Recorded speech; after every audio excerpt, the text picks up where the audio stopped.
all has to do with managing up. This all has to do with communicating to them, listen, don't come to me with problems, come to me with solutions, that kind of stuff, okay? Encourage collaboration, encourage innovation, encourage taking on challenges and not just shuffling them from one team member to the next. It's very important.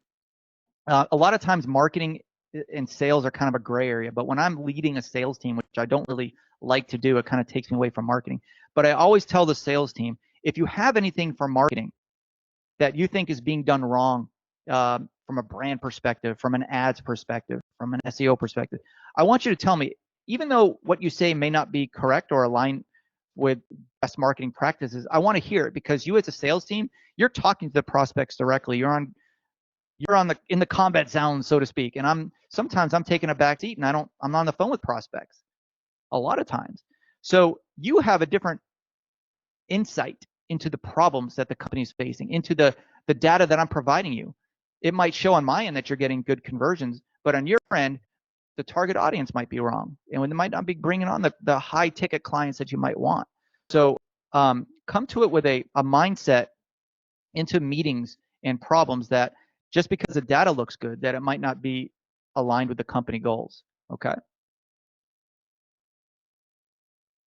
All right, so I mentioned earlier in the call that empathy and anticipation are really important. And you know what? I am not going to do Google Slides anymore because they're screwing up my formatting.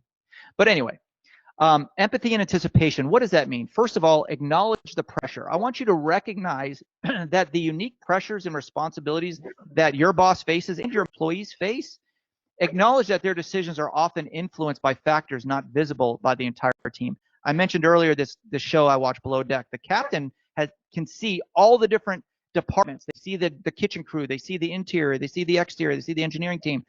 Those teams don't see each other's problems. That's the reason why leaders make the decision that they do.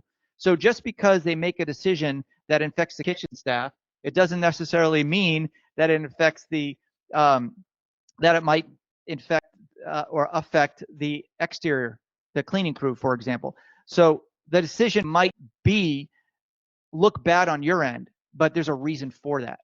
It might not always be the right reason for you, but it might be the right reason for the company, okay? So acknowledge that pressure that the leader has and the reasons why they made that decision. And then you want to see their perspective. That's the second thing on there, providing a little bit of empathy around why did that leader put all that extra work on my plate? Well, somebody from the other team wasn't cutting it, right? And they know that you're the right guy for the job.